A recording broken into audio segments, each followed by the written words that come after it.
Shalom ibu bapak saudara terkasih dalam nama Tuhan kita Yesus. Semangat pagi, selamat hari Minggu. Bertemu kembali di channel Rionando Butar-Butar dalam khotbah 5 menit aja atau kelima untuk renungan harian. Renungan pada hari ini saya ambil dari kitab Pengkhotbah pasal 8 ayat yang ke-9. Demikian kesaksian firman Tuhan. Semua ini telah kulihat dan aku memberi perhatian kepada segala perbuatan yang dilakukan di bawah matahari. Ketika orang yang satu menguasai orang yang lain hingga ia celaka. Menguasai orang lain. Ibu bapak saudara terkasih dalam nama Tuhan kita Yesus, yang menjadi tema pada gereja-gereja anggota UM pada hari ini, yakni tidak diperbolehkan memperjualbelikan orang.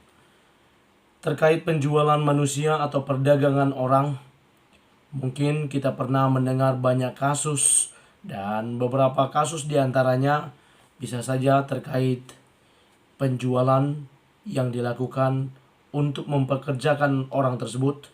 Misalnya dia seorang wanita dipekerjakan sebagai pembantu rumah tangga yang tanpa digaji dan diperlakukan sangat kasar dan tidak manusiawi. Atau kasus yang lain yang pernah saya dengar ketika saya mengikuti kegiatan TPPO yang ada di kota Batam, yakni testimoni seorang wanita yang dijual oleh seorang mucikari di salah satu negara ASEAN, dan si wanita tersebut dikurung di dalam rumah selama kurang lebih 1 tahun.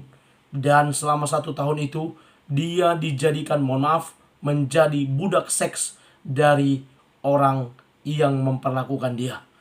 Bahkan dia bercerita ketika dia sedang datang bulan, dia juga harus melayani nafsu bejat si pria hidung belang tersebut. Dia tidak diberi ampun, tidak diberikan kebebasan, bahkan dia disiksa, dipukul, bahkan dilakukan hal-hal yang tidak seharusnya dia terima dalam berhubungan intim. Dan karena sesuatu dan lain hal yang mana dia bisa lepas pada saat itu, dan akhirnya dia lari dan dia dibebaskan. Dan saat itu dia berkata dia sudah menjadi seorang penggerak atau penggiat dari tindak pidana perdagangan orang. Dia aktif dalam hal-hal menolong orang yang mengalami hal-hal terkait TPPO. Bahkan dia berkata sebelumnya dia pernah hamil dan akhirnya kandungannya diangkat oleh orang tersebut, dibawa ke rumah sakit dan diangkat tanpa sepengetahuan dia, karena dia pingsan dan dibius sehingga dia tidak menyadarkan diri, dan rahimnya diangkat. Sungguh keji perbuatan yang dilakukan oleh orang seperti itu. Ibu bapak saudara terkasih dalam nama Tuhan kita Yesus, dalam nats ini pengkhotbah berkata bahwa di bawah matahari dia melihat, dia mengarahkan perbuatan. Apa perbuatan yang dilakukan manusia? Yakni menguasai orang lain. Bagaimana Allah tidak berkenan terhadap hal di mana ada orang menguasai yang lain. Menguasai dalam hal melakukan segala tindak kekerasan, segala tindak pidana yang tidak berkenan di hadapan manusia, apalagi di hadapan Allah.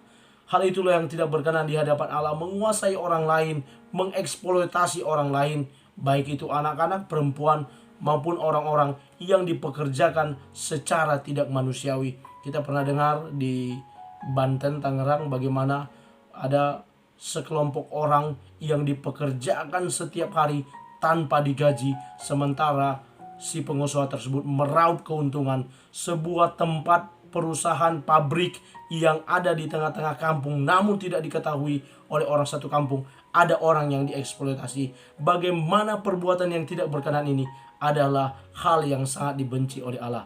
Karena itu ibu bapak saudara terkasih, mari melalui kebenaran firman ini kita juga boleh menjadi orang-orang yang peduli terhadap orang lain.